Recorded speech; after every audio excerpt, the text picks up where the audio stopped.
Basically, what we have in the Netherlands, which is a little bit unique compared to other countries, is that we have no electoral threshold. There is no a minimum that a political party needs to reach to enter the parliament. The party of Geert Wilders, who some expats might know, he's a far right. Some people call him a populist, some people call him a demagogue. But yes, he's very anti-immigration. He had to face the judge for like hate speech. He got convicted for hate speech. He was an inspiration for Trump. He inspired Le Pen.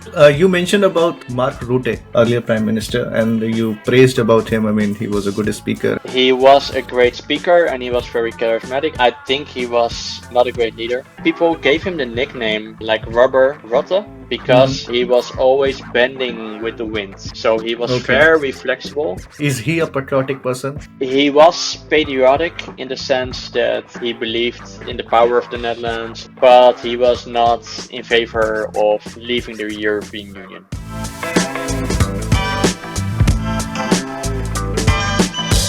Hello everyone, welcome back to our podcast. So this is our second episode together with Gilder. Those who do not know about Gilder, that means they haven't watched our first episode. You can watch it. Gilder is basically a great speaker, debater and quite active person into Dutch politics. As a professional, he is an IT engineer. And in today's podcast, we try to basically simplify the Dutch politics. In order to do that, we basically discuss about Dutch political system itself, and then we also discuss about a bit of history of coalitions in Netherlands. What the major factors or sentiments around in Netherlands which led to the rise of this popularity of right-wing government. And we also discuss about some personal characteristics about the top leaders in Netherlands like Mark Rutte and Geert Wilders. What are the promises, policies which current coalition wants to achieve? And we also discuss about what are the real challenges ahead for them in order to achieve it.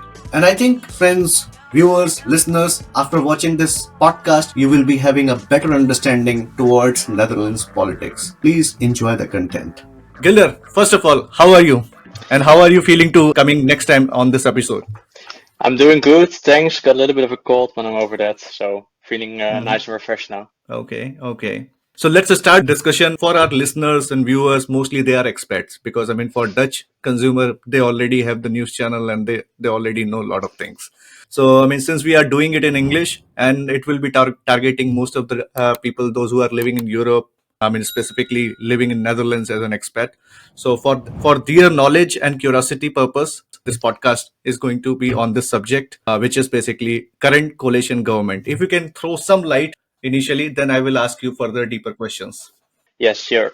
So first to go into this, I need to explain a little bit the Dutch political system in general, because it's not necessarily unique, but it has some specific quirks. So the Netherlands has a parliamentary system, a parliamentary democracy. It's very similar in that regard as like most European countries, also some countries outside of Europe, for example, like Canada, also South America, India, I think as well, Australia, etc.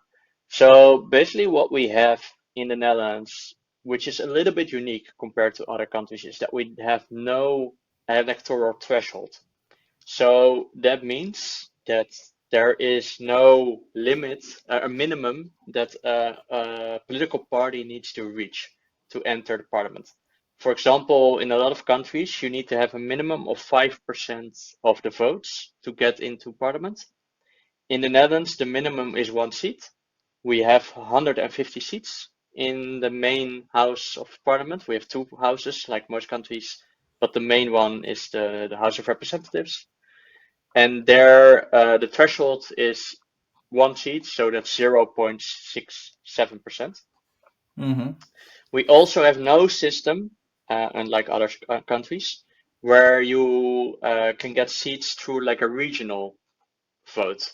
So, for example, in the United Kingdom or in Germany or some other places, you can get a specific amount of votes within one region of the country. And then you automatically get a seat in parliament.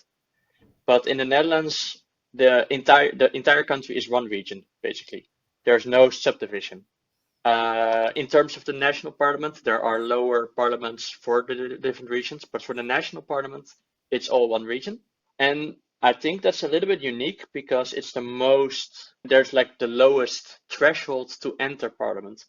And what that has resulted in is that we historically has always had a lot of different political parties within our parliament. Like six, seven, eight is always has been historically not uncommon. But now we have like 15, sometimes 20. And if you compare that to, for example, the United Kingdom has two major parties, there are some smaller ones.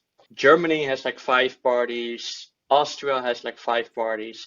So the Netherlands has like 15. So you can imagine that almost no party has ever had like a full majority.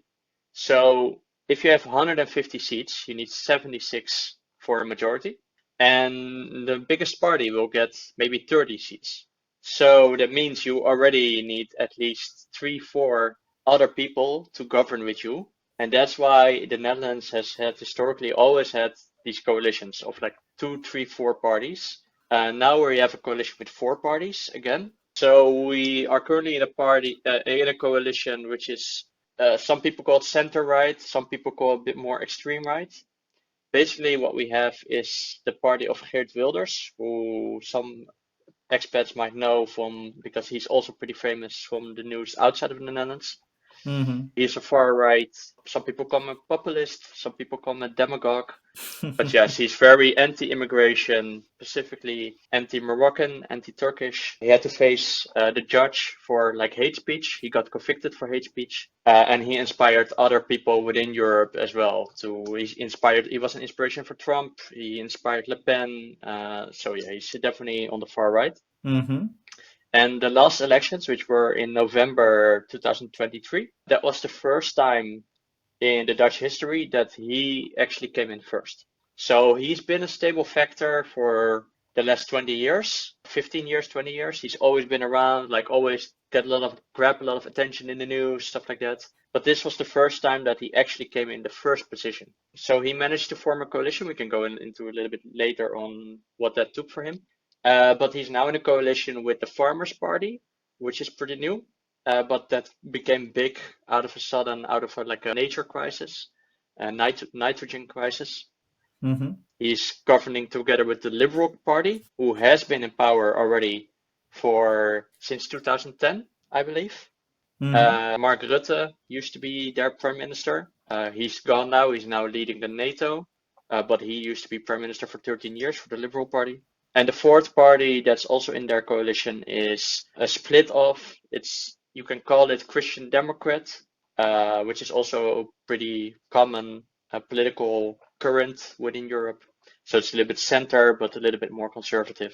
Mm-hmm. Especially in Germany, that's a big current. Angela Merkel was a Christian Democrat, but they are being led also by a little bit of you can call him a populist. Some people disagree with that, but Mm-hmm. there are also fights within the Christian Democrats, so they split. And this new party got a lot of seats out of Mm-hmm. nothing. So basically, you have two parties who have been around already for a long time, and two parties which are relatively new, and they managed to form a coalition together. And yeah, it's not very stable because there's two junior parties in that sense who don't have a lot of experience with governing yet. One of them is, I guess, BBB, Yes, that's a farmers' party. Farmers Party, 7 seats, I guess. I don't know off the top of my head. Yes, you could be correct. Like 5%, 24%. I mean, I was just looking at the data. Yeah, So, they got very big in the Senate. So that's the other house that we also have. We have a bicameral system, it's called. That means a law needs to go first through the House of Representatives and then through the Senate. There they got very big a few years ago, but indeed in the latest election they were a little bit smaller again. interesting. First of all, you describe one thing. I mean, which I see a little bit different with other democracies. That you have so many parties, and I mean, you have a history of, I mean, coalition somehow. And I mean, if I compare to India, then we have like 2 3 major parties, and there is a shift happens so only over there, and there is also a different kind of politics. I will explain sometimes. I mean, what are the dynamics over there, how politics change. It's quite interesting to know what you said. Now, my question is, I mean, how this kind of, I mean, changes in the political system has happened actually. What was the reason, I mean, behind it? Geert Wilder. That's the right pronunciation. Geert Wilders, yes. Geert Wilders. Yeah, he has also quite a lot of popularity in India as well. Really? Wow. Yeah, people like him. I mean, from India. I mean, Mm. because of his some speeches and some of his view. I'll talk it separately. I mean, then we can discuss over maybe on podcast. So yeah, I mean, what has happened? I mean, that he got the chance. What was the wind? I mean, what was the catalyst in this? Yeah, so it's very hard to say. People disagree on this a lot, of course. Mm-hmm. There's like political analysts being made all the time by different people from different currents. So some people on the left will make a different analysis than some people on the right. Mm-hmm. But basically, I think where this started was the 1960s. You need to go back a little bit. We talked about this in our previous episode. There was a lot of labor migration happening. A lot of people from Morocco, Turkey, other places, Indonesia, Suriname, they were lured to the Netherlands, usually by the liberal parties or the Christian Democratic parties, as a Mm-hmm. way of to get like cheap labor within the Netherlands. Mm-hmm. So there was a big wave of immigration back in the 60s. And basically, if you fast forward a little bit to the 80s and the 90s, there were problems occurring with integration,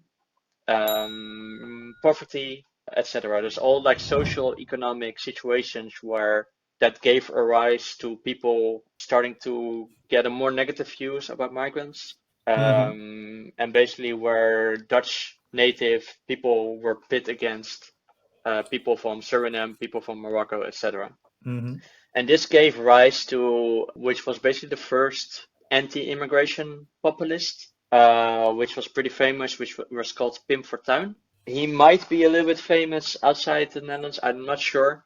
It's also 20 years ago. We had like a lot less internet, a lot less a way to read the news from other countries Yeah. back then. But basically, what happened is that he was arising very quickly because he had a very populist demeanor. He was very like open. He was like willing to talk about the problems where other parties were like trying to avoid the topic a little bit, whether you agree with his solutions or not. I disagree, but that's besides the point. He was at least appealing to a lot of people, especially lower income people. And basically, what happened is that he was murdered. He was killed on the street in 2002 by a far left activist, supposedly not for his anti-immigration stance, but for his animal rights stance. So he was killed by an animal rights activist. But that sent a big shockwave through the Netherlands and I think the entire continent, because it was like the first time in a long time that a politician was murdered on the street. It was a Mm-hmm. week before the elections back then, and as you can imagine, they also got a lot of sympathy vote because of that. So like his party, despite him being murdered a week ago, Mm-hmm. managed to get almost in first place. So they got a lot of seats, and that was basically the start of like this extreme right anti-immigration populist movement being large in parliament. So if you fast forward a few years, they didn't manage to solve any of the problems. There was like a lot of infighting. They didn't have like a lot of experience governing stuff like that. There was a lot of egos because there was like a power vacuum because their leader had been murdered. So they were fighting against each other as well. And in this vacuum of a few years, Geert Wilders also arose. So what happened is that I don't know the exact details of this anymore. It's been almost 20 years, but he used to be a member for a long time of the Liberal Party, and he was a parliamentarian for the Liberal Party at the time. I think this was 2005, 2006, something like that. Mm-hmm. Maybe a little bit later. But he split off from the Liberal Party because he disagreed on their willingness to address these problems with immigration, especially also with Islam. So Geert Wilders, more than Pim Fortuyn, Geert Wilders really focused on the Islam as a religion as like the source of the problems. And you have to imagine this also came in a wake of the terrorist attacks on 9/11, the war that the US waged on Iraq and Afghanistan. So there was a very anti-Islam sentiment at the time, which has never really left, but it did get a little bit better, and now it's getting worse again, I feel. But back at that day, those times, it was very harsh. Um, so basically, he arose in those times, and basically, yeah, he's been growing ever since. There's been like some dips, some downs. Some people said like, okay, he has hit his ceiling now. He cannot get more seats than this, like 10%, 50%. But yet, every time he's proven them wrong, and now he got, I think, like 25%, something like that, of the seats. Mm-hmm. And he's even scheduled to maybe get more. Yeah, 25%. Yeah, Yeah. correct. So what also happened is he did like a little bit of a pivot in the news. So he was always very antagonistic towards most of the media, like most of the newspapers, the TV shows, stuff like that. Of course, he also had like very harsh. He used to have like he still has. Those didn't go away, but he expressed very harsh measurements like close the borders, leave the European Union, ban the Quran or close the mosques, etc. And what he did like the last few years, also with because the leadership from the Liberal Party left, so Mark Rutte Mm. left, it was his final term. There's no term limit, but he decided to go to go to NATO and stop being prime minister. There was like a power vacuum a little bit in the Liberal Party, so I think he was very smart. He's a very cunning man. He saw the opportunity, so he went into the elections with a little bit of a softer stance. His program was a little bit softer. He was more approachable in the media. He scheduled more interviews, more television interviews. Like people, the journalists were always willing to interview him because, of course, he was a very big influence in Dutch politics. But he was rejecting most interviews always. But now he was Oh. accepting them. He was more willing to talk with journalists. It actually became a little bit of a phenomenon where people were calling him Geert Wilders, which means yeah, just like the more like the softer Geert. Uh-huh. But very important point which you told, I mean, that there was a bit of vacuum and he saw the opportunity at right time. And you also mentioned that Mark Rutte already decided before the election that he want to go to NATO, something like that. Yeah, so the elections were in November. I think in June 2023, the previous coalition collapsed Mm-hmm. on the subject of immigration. I think the Liberal Party forced that collapse because they really wanted to win more seats than they had at the time, because the coalition at the time was not very productive. There was like a lot of infighting, etc. So I think they wanted to reshuffle the cards a bit so that they would wind up with more seats and they would have like a better position within the coalition. Mm-hmm. So they forced the government to collapse on immigration. And then indeed there was like a lot of criticism on Mark Rutte. Mark Rutte was initially saying, I will want to do one more election and one more term of prime minister. Mm-hmm. But then he lost a little bit the support within his own party as well, I think.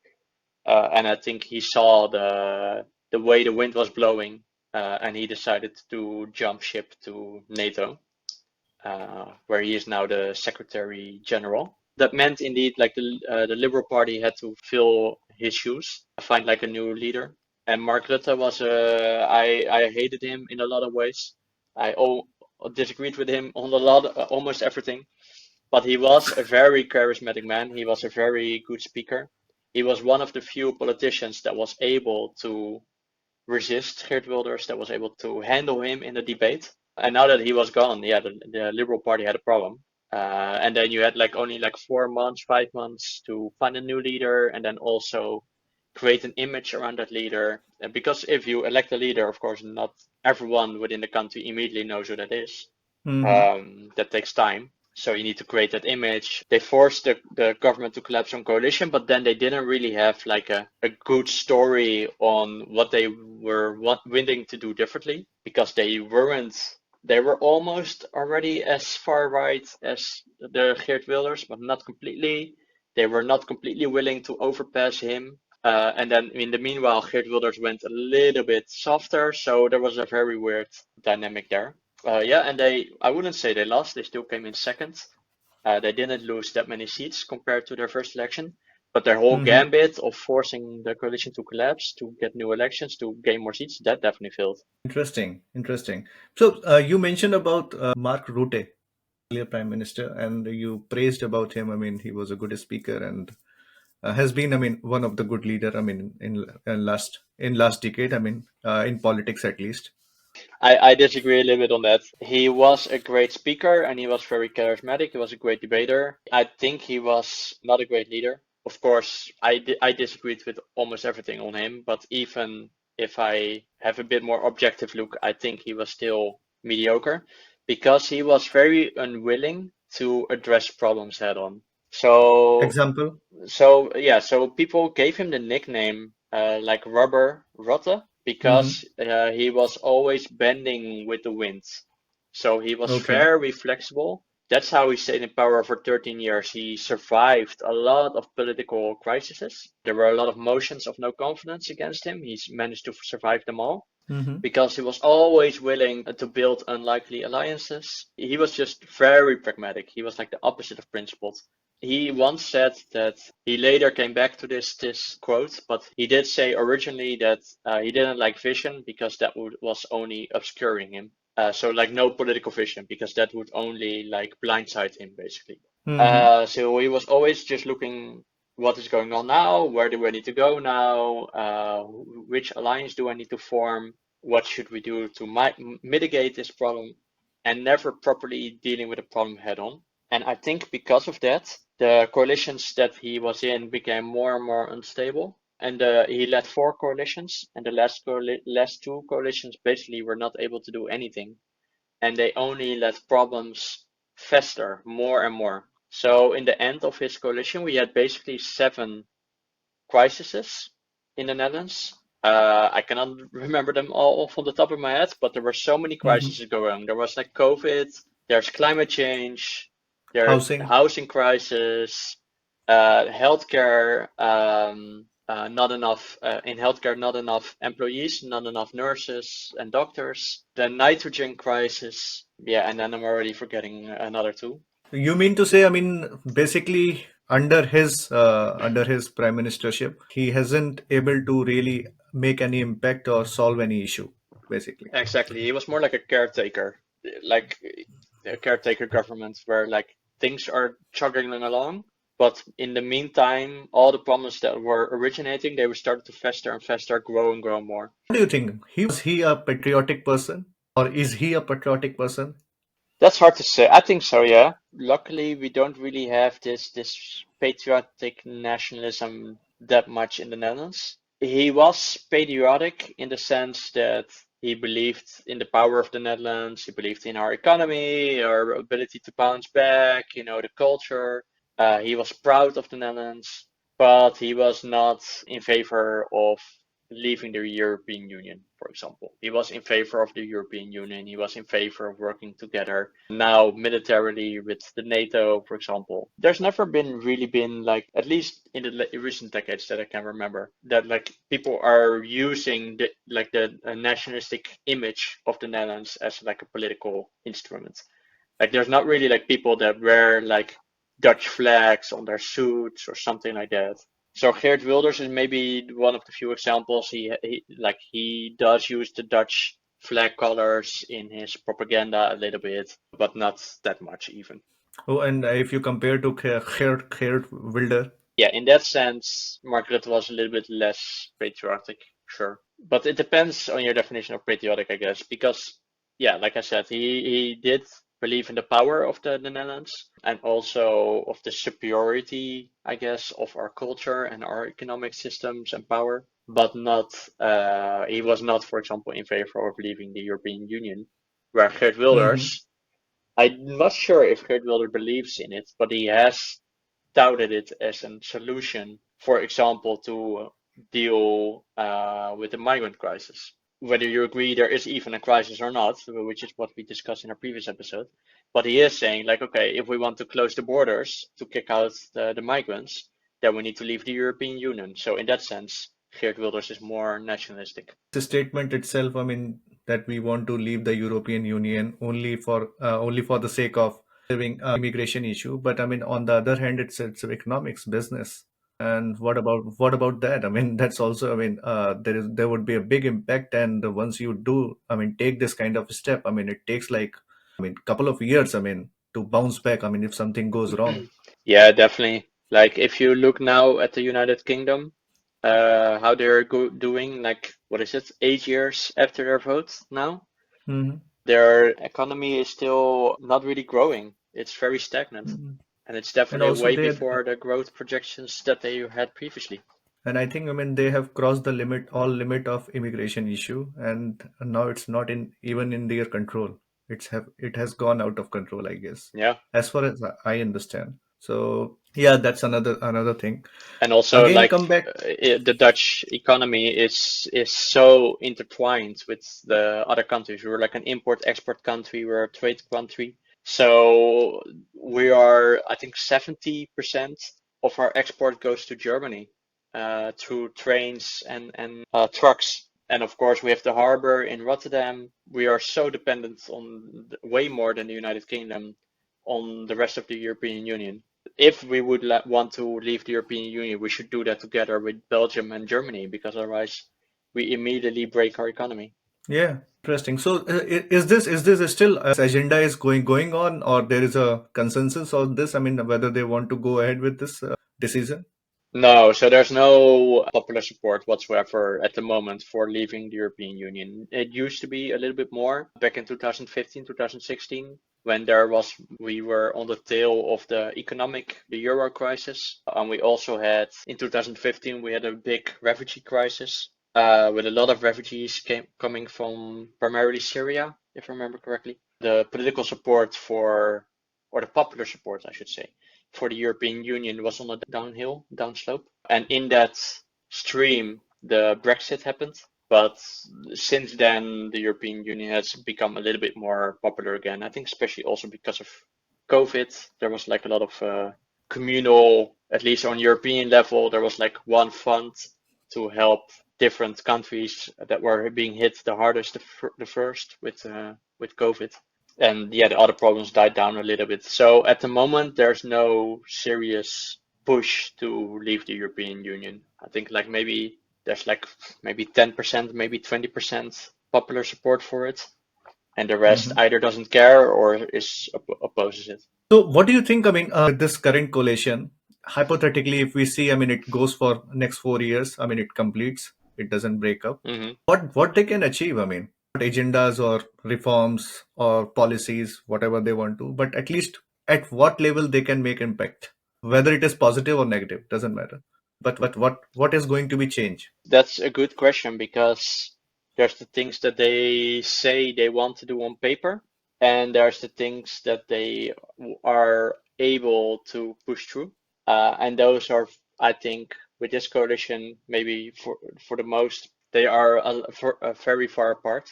On paper, I don't know the coalition agreement at the top of my head, but basically they want to do a lot of austerity. So they want to, What does it, uh, austerity means? it's cutting your government spending. Cutting government spending. So Okay. lower the amount that the government spends, particularly on healthcare. So there has been a lot of talks already on, for example, cutting on the amount of subsidies for preventive care. For example, on Example. sports accommodations. Yeah, like how you call this, when students have to work in the hospital to learn about on the job. Apprenticeship or something. Internship, yes. Internship. Yeah. Internship. So they're cutting on the costs for the internships.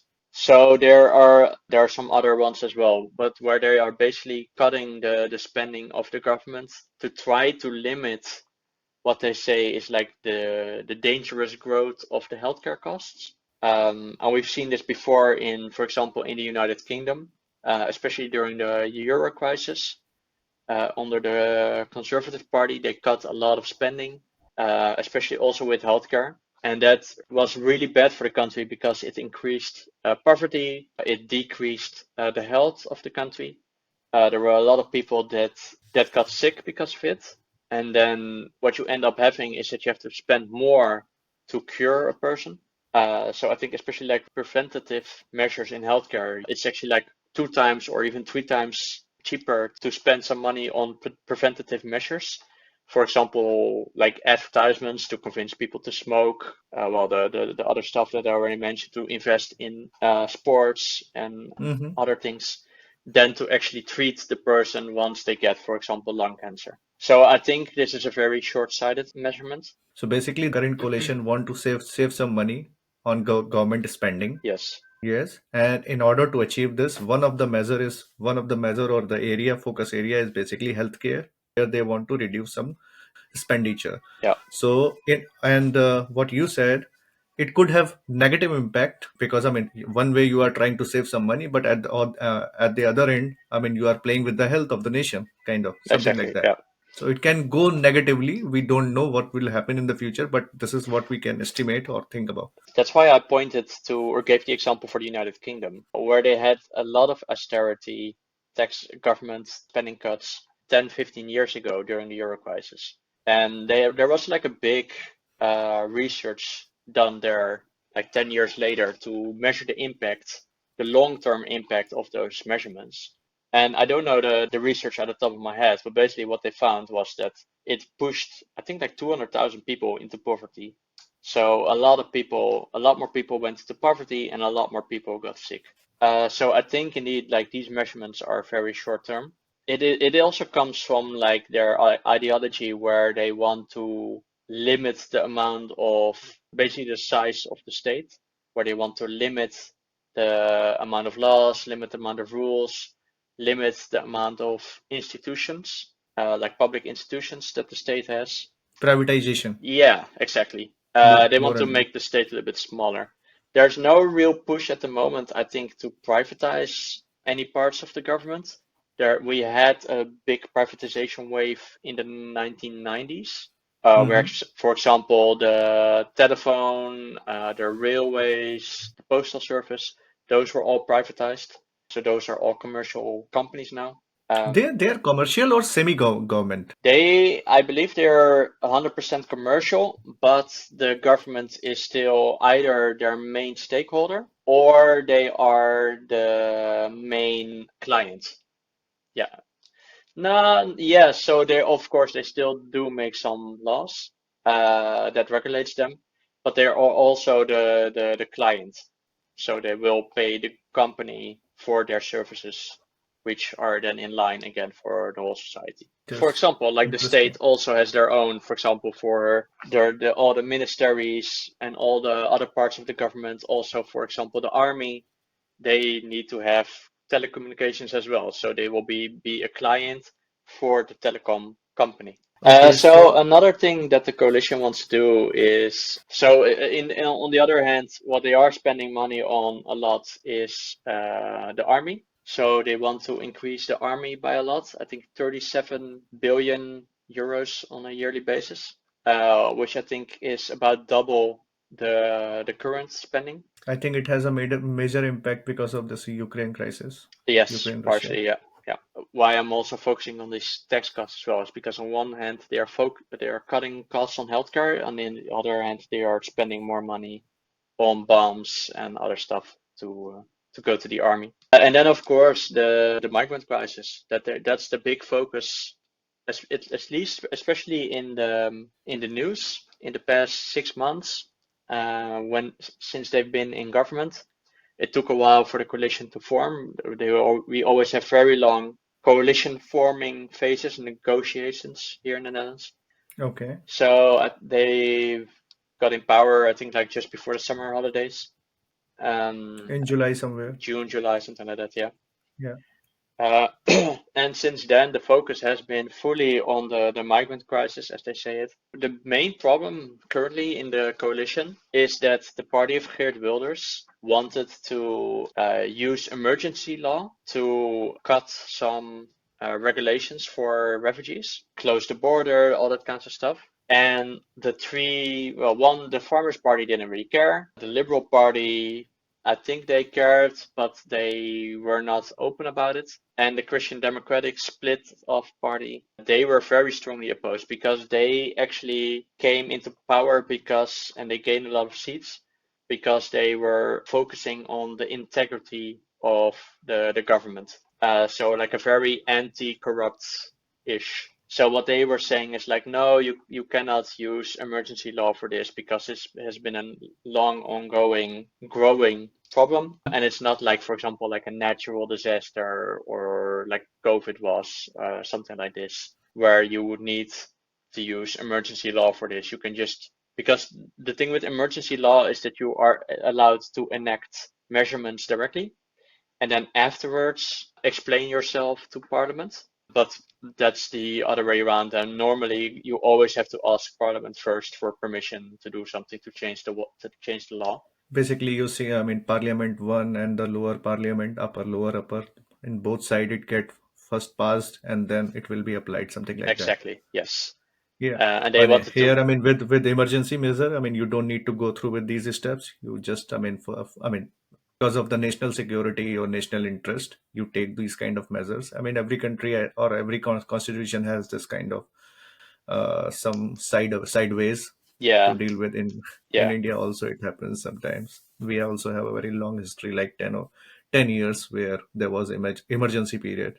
I will I will tell you about someday. Yeah, I think France still has it as well. For some, I think since the Paris terrorist attacks in Paris, they have enacted emergency law, and it's still not subtracted. It's still in place. Oh, okay. But yeah, so Interesting. the Netherlands, yeah, so they wanted to do it here as well. But basically Mhm. everyone was opposed.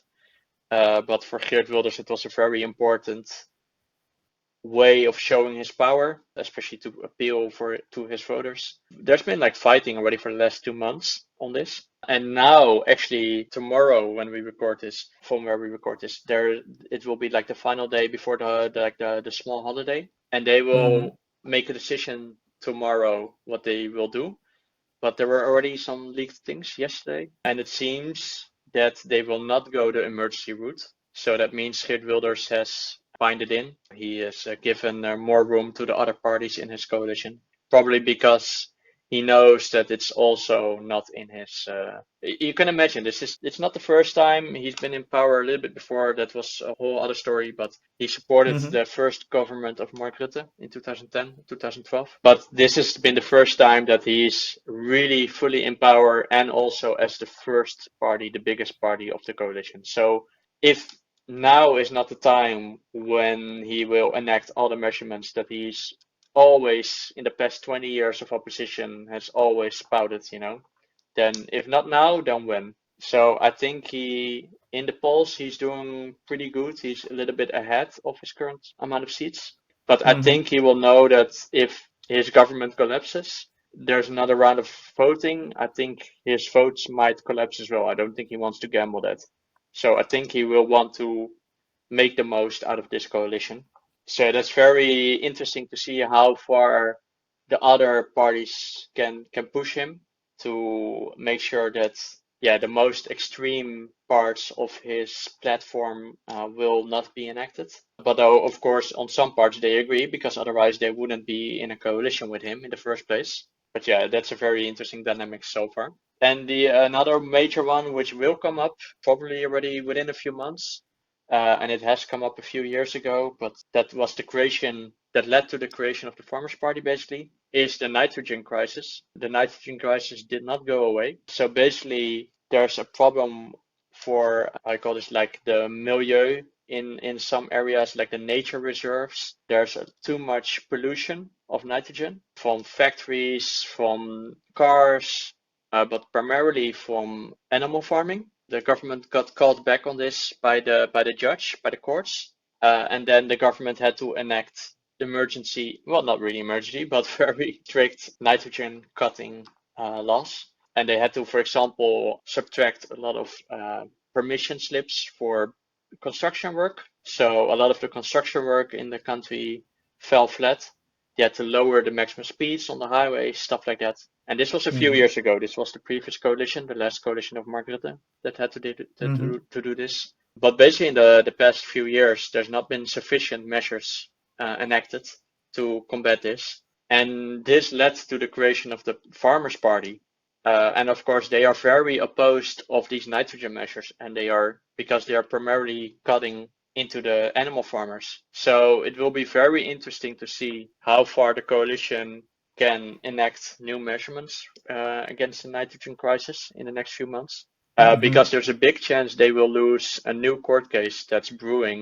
Greenpeace has been suing the state, and I think in January there will be the judge will probably rule in favor of Greenpeace and against the state. So maybe will nitrogen crisis will immediately flare up again. Interesting, interesting. So let me just try to summarize. My initial original question was, I mean, that Geert Wilders party or what he can achieve in next 5 years if he stayed over there. In our What are case, the yes. agendas or policies which he has promised? At least three things you mentioned. One is cutting the cost, basically saving some money from healthcare. Healthcare is one of the factor. Spend money quite a lot on defense and other things. Third thing is basically immigrant crisis. Basically, Mm, third thing, and third thing. I mean, it is his was his own promise or own agenda since last 20 years. Immigration one. And the fourth thing which you said, I mean, is basically it's coming from the jurisdiction or from the judge or from there. Basically, it's a kind of compulsion which government has to do it. It's basically no, it's exactly, not yeah. about the promise. It is something you have to do Yeah, it's basically. based on And European Union nature preserve laws. okay, environmental, you can say Yes. in that bucket. Yeah. Okay. Yeah, I mean that's also a bit topic. I mean, I would like to discuss a little bit later, maybe in today's podcast or someone else. I mean, what exactly is the nitrogen cross crisis? Where it is happening exactly? Why? How can? What are the ways to mitigate it? And who is getting impacted with this? And blah blah blah. What are the complications inside this? What is why measures has not been taken? So these kind of things we can discuss. So that I mean, because I mean for us, I mean for Indians, at least for me, not I cannot talk about others, but nitrogen crisis. What is nitrogen crisis? I mean, I don't understand what is a big deal about it. So basically, I need to know. I mean, what is a big deal about it? About this immigration one. This is, I think, this is something. I mean, people want. At least he should take some measures, and he is also. You also mentioned that he cannot go with the emergency route. Yeah. He has to go with the normal route. I mean, take out some bill and then it will be discussed under the parliament, upper chamber, lower chamber. That means, I mean, there should not be any strict measures or emergency measures which are beyond of imagination. It depends what you say, right? Like it's not emergency in the sense that he will be unable to enact them pretty quickly, but they will be strict, probably. Actually, I mean, as a Netherlander, you are Netherlander. I am also kind of becoming maybe. So you guys also want to solve this problem, na? And this is a truth or not. Whether you really want, I mean, you means, I mean, most of the population, 80% to 70% Yeah, population really wants. it's very popular. We talked about this a little bit already previously, but indeed there is a lot of public support to at least do something, and then that something is vague enough that it has a lot of support. But then when you actually give more specific policies, then the support for it drops a little bit. But yeah, it is overall now in the current like the vibe in the media and the politics, it's very popular to want to address this indeed. Interesting. Let's move on to a little bit on different direction, different style of question, I would say. We talked about, I mean, politics last. I mean, different coalition happens, new coalition, new agenda, things are changing. So my question is, since you are also covering politics, covering means you are actively involved as a volunteer. So since last 15 years, what changes you have seen? I mean, what good has happened? We were talking, I mean, a lot of things has been promised and has not been done or achieved. Now let's talk about what, as a whole, Netherlands politics and all judiciary system, what reforms has been taken off, and really economy go the prosperity in Netherlands has went up or went down. That's a very tough question. Thank you. I think the last 15, 20 years have been relatively speaking, have been very harsh on the Netherlands. Partially because the problem, what I explained earlier, the problems that were already there, at least the seed of the problems were there, but they were not dealt with. They grew into the crises that we have now. Mhm. Partially because there were like outside influences like the economic crisis 2008, 2011, COVID of course. But of course like the time doesn't stand still, right? So there have Yeah. been developments which are good, especially like technological developments, etc. I think it's very hard to say that it's definitely gotten worse, but maybe more the word is stagnation, where we already talked a little bit this in the context of United Kingdom, but I think in the Netherlands as well, there's not been as much growth as could have been possible, and the problems have not been sufficiently addressed as could have been possible. So, no, it's not all doom and gloom, but I think we could have been a lot further ahead. I think this primarily in the terms of climate change. So, the Netherlands is, relatively speaking, for its size and its population, it's a very big contributor to climate change. And on the right, they will say like, oh, we only contribute like 0.0001%, whatever.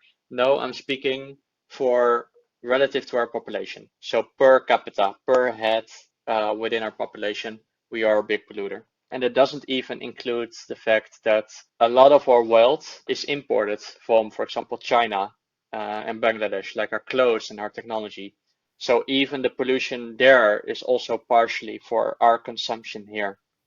Mm-hmm. So I think the Netherlands was in a unique position for our wealth, but also our knowledge on like the ways, for example, water works, our construction, our infrastructure are for all very high quality. And I think that we were in a, we also had like a lot of knowledge migration, big IT sector, very big service sector. So I think our country was in a very unique and good position to take on climate change as a crisis and then pivot it into like an opportunity Yeah. to come in ahead with like climate change solutions Yeah. industry basically to develop your the all the stuff, the windmills, the solar panels, all the kind of stuff to address this problem and then export that problem to, for example, the United States, to Bangladesh, to other countries where they have like a lot of flooding problems.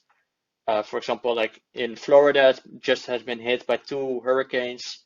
They have been paying some Dutch companies actually to help them there, but I think we could have done a lot more. We could have come ahead in this.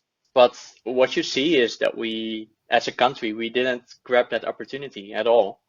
There's always been like denial of climate change first, and then to lower the expectations on it, to push down a little bit against this, Mm-hmm. to say like, oh, to be a little bit more nuanced, like, oh, maybe it's not that bad, or maybe, that kind of stuff. So, and it's still going on today, especially with this right wing or far right wing governments. They're still very unwilling to invest in public transportation, to invest in windmills and solar panels, to do all these things to transform your 20th century economy with a lot of pollution into the economy that's ready for the 21st century. So just today there was like another news article that we are probably not going to reach emissions standards that we set ourselves, which I think are already too low or Mm-hmm. too high, depending on how you say it, but Mm-hmm. like not cutting our emissions enough. And now they're saying we're probably not going to make that either. So this government will need to come up with new measures to lower the emissions even further to reach their own standards, which in my opinion are already not even far enough. Interesting. I think, I mean, this climate change, this topic, I mean, these are like for government and for industrialists or for rich people. I don't know, rich industrialists or people like Elon Musk, not Elon Musk, but all others as well. I think, I mean, nobody cares about it. Nobody, I mean, Well, nobody that's the means, I thing. mean, Yeah, because, I mean, they see their profit. I mean, Elon Musk's yeah. name is not right. I mean, it's not right. I mean, he might be a good guy on in this case, but I mean, I what? do not agree with you on that. I think Elon Musk is one of the worst examples, actually, because but that's a different topic. But I do completely agree with you that the people that are in power of these companies, it's in their interest to try to milk the profits from their old industries as long as possible, from their fossil industries, or it's in their interest to not change as a company. But or as a they spend society. quite a lot in hypocrisy Yeah, and exactly. showing the world that this is the way we are. I mean, doing these good things and green and this kind of donation we are giving to that. I mean, Yeah, because they see the societal shift hmm because climate change is undeniable at this point. Like everyone agrees, they have been already for the last, like all scientists already agreed in the 80s, but now also the general public is completely convinced of it, hmm except like maybe the last few percent of the people is not relevant for anyone. So if you are like a Shell or like a big fossil fuel company, hmm you need to do your greenwashing. You need to convince, if you don't at least pretend that you are also fighting climate change, even though you're one of the main contributors to it, hmm then people will stop buying your product, and rightfully so.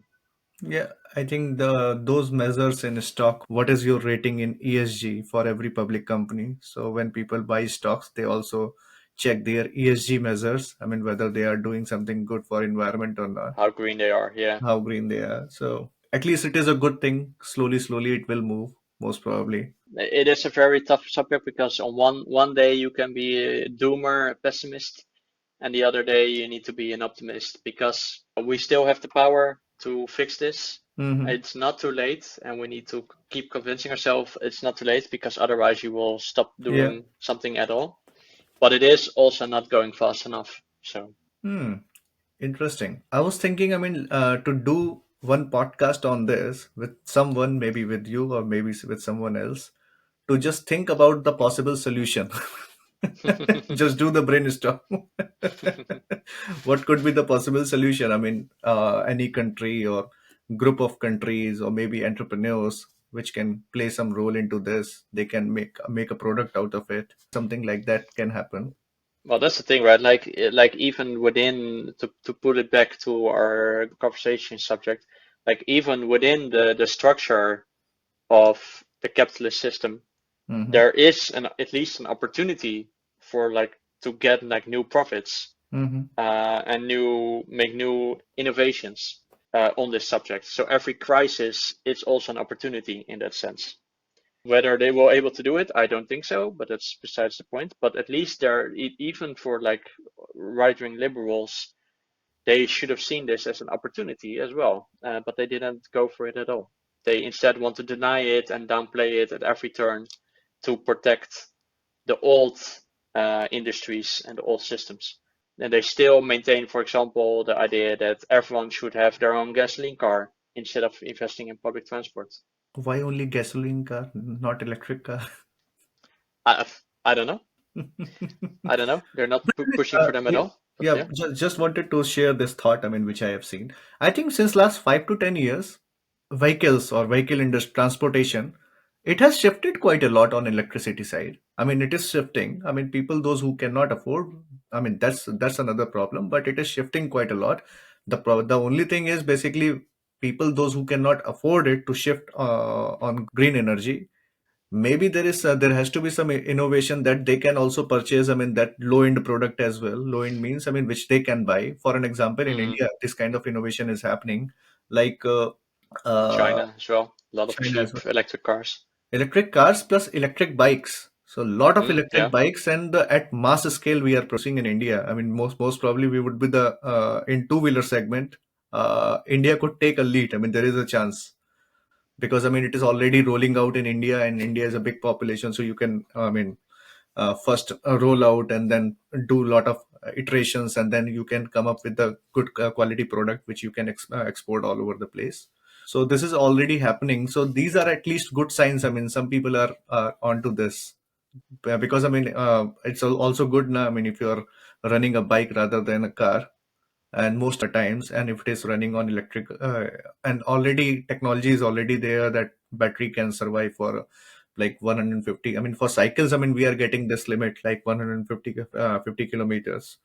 So little bit bigger batteries. So most probably it is coming. I mean, I see some good in an optimistic way. I see some good signs as well, which is happening. Hmm. Let's see. I mean, but there is a great. I mean, more push is required on this positive side. What is happening?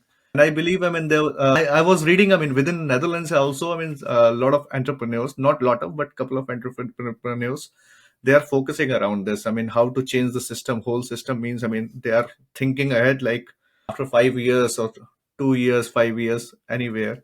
Maybe even you don't need to purchase a car. You don't need Yeah. to even purchase anything. I mean, just, I mean, it's available anywhere. Well, yeah, exactly. That's the thing. Like, so I kind of see your optimism there, but I also think it is the bare minimum to make sure the system and the society survives. And I think there was a lot of opportunity to not to do more than the bare minimum. Hmm. Yeah, agree. But let's see. I mean, how it will roll, unwind, because I mean, lot of innovations are still happening, and they are on the way. I mean, we would be seeing it in coming future. Yeah, but like that's a question. Like, for example, you gave the example for the production of electronic bikes in India. Hmm. But not to say that India shouldn't do it or is not allowed to do it. But then the question is, the Netherlands is one of the biggest bike countries in the world. We have the best bike infrastructure, bicycle infrastructure in the world. We have more bicycles than people in the Netherlands.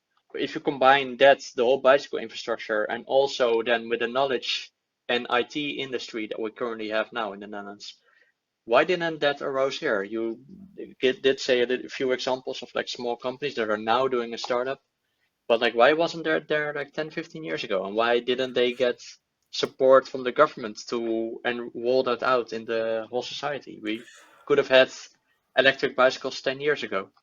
I think, I mean, answer to this question, I mean, I may be wrong. I think, I mean, national policies or the way how things work here, it's quite on communist side. It's not that much freedom or on the idea and the fencing on those ideas. It probably probably Netherlands is lacking on that. I mean, if you compare to US, I mean, in that I'm comparing with US Silicon Valley.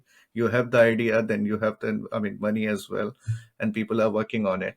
So it's that kind of environment. I mean, it's I mean, maybe nowadays it is, but it hasn't been there, I mean, since last 15 years, I think. And also, I mean, in terms of talent, you say, I mean, you have immigrants quite, I mean, you have knowledge worker from all over the place. But I mean, if you just take an example of India, I would say the most creamy layer of India is in US. Because I mean, True. yeah, Yeah. because I mean, from the, I mean, the best universities, like, I mean, if you compare to Delft University, there, I mean, India also has like 15, 30 universities like that stature. All of those, after finishing their graduation in computer science or anything, because they have, I mean, their cognitive ability is quite at high level, they directly go to Microsoft, Google, Amazon, and all these big companies. They directly go to, even if you see the CEOs, most of the companies are Indian as well. Mhm. Yeah, true. Yeah, then we call this brain drain, where like the best Yeah. So, students out of your country go to somewhere else. well, that's another thing, that brain drain. Yeah, I mean, it was quite a popular word. I mean, since last 25 or 30 years in India. The point is, maybe countries like Netherlands, because I mean, economically you are so, I mean, quite strong. You have to think about, I mean, how to attract the best talent out of the world, not only the talent. Exactly, yeah. Yeah. So this should be, I mean, one of the core topic. I mean, if you are, I mean, this what I'm trying to answer your question. I mean, why it didn't happen in Amsterdam or in Netherlands since last 15 years? Mhm. These kind of innovations. So it's probably, I mean, this was missing here. Best talent, infrastructure for pushing the money in the ideas in early stage. So most probably it is developed now. It's there now, but it was missing earlier. So that could Yeah, be probably a reason. Or so yeah, maybe I you will think see a so. lot of innovations coming up, because I mean, booking.com. It is an innovation from your, I think, from Netherlands, I guess. Yeah, they're in Amsterdam, yeah. Yeah. So a lot of, I mean, in a lot of sector, Netherlands is also doing, I mean, in digital sector as well. I mean, already, I mean, manufacturing sector and in different, you are already, I mean, you have a very upper hand. You means, I mean, Netherlands have a technologically upper hand for agriculture, for shipbuilding, and for water management, and lot of other things. I mean, I mean, how to play with water, basically. Infrastructure, yeah, Yeah, yeah. infrastructure. Interesting. So it will be very interesting. what this government is able to do. Yeah. Because they are very inexperienced, most of them. And with that, I mean the actual people that are now our minister, that are leading the governmental institutions. They are very inexperienced. There's already been a lot of like really stupid political crises, like for example, like fighting about what someone tweeted and all that kinds of stuff. It's like interpersonal. There's already a lot of tension. It's interesting what they are able to do with their inexperience. It's also interesting what they are able to do with some of the tensions within the coalition that are diametrically opposed. For example, Geert Wilders, that is very populist, always wants to do things quickly, doesn't really want to work them out. So he's like, yeah, very populist versus the Christian Democrat split that are very way more on let's have like a proper law, let's have like find like the right arguments, etc. A lot more bureaucratic in that sense, and always trying to downplay everything a little bit. So those tensions will not go away. The nitrogen crisis will probably arise again. And yeah, it will be interesting to see. I say interesting, but my heart bleeds a little bit as well to what they will do with the refugee crisis and the migrant crisis. Because that will be that and also the cuts on the social spending that will hurt the country a lot more again, I think. Interesting. So yeah, I'm very curious how long this coalition will stay. I don't think they will stay for the full 4 years, but I think it will collapse quite soon. Maybe next year. But unfortunately, I don't think. Yeah, maybe it helps to see for people that voted on them now. It could happen that they see like, oh, they were not able to do a lot and it was only infighting, so I will not vote for them again. But unfortunately, I don't really believe in that. I don't think that if they collapse, then suddenly I think they will only grow even more because there are no real powerful alternatives at this moment in the Dutch political system. That is also the same case, I mean, in India as well. There is no powerful alternative. Or as a leader as well, as a party, you may say, but as a leader, there is no alternative. No. There's like a lot of, like we said, only 4 out of 15, I think, or 16 currently parties in parliament. I don't know how many. It's so much. So there are a lot of opposition parties, but yeah, most of the big opposition parties, they're all very weak. They are constantly going along with the framing, and the coalition does, and then try to put counter arguments to that. So they're always a little bit more on the defensive instead of like putting forward their own vision, their own plans, and stand by them. So be more on the offensive. So for me, I think the current parties in parliament that should be there to give opposition to this coalition, they are really falling. They are very weak at the moment. Interesting. So for me, I'm a little bit doomy in that sense, but yeah, we'll see. Okay. Thanks again for Gilder to come on our podcast and give us a lot of information or insights about the Netherlands politics. And I hope it will help them to understand this country even better. And yeah, I mean, or maybe probably they will also participate in the development of this country. I hope so, yeah. Yeah.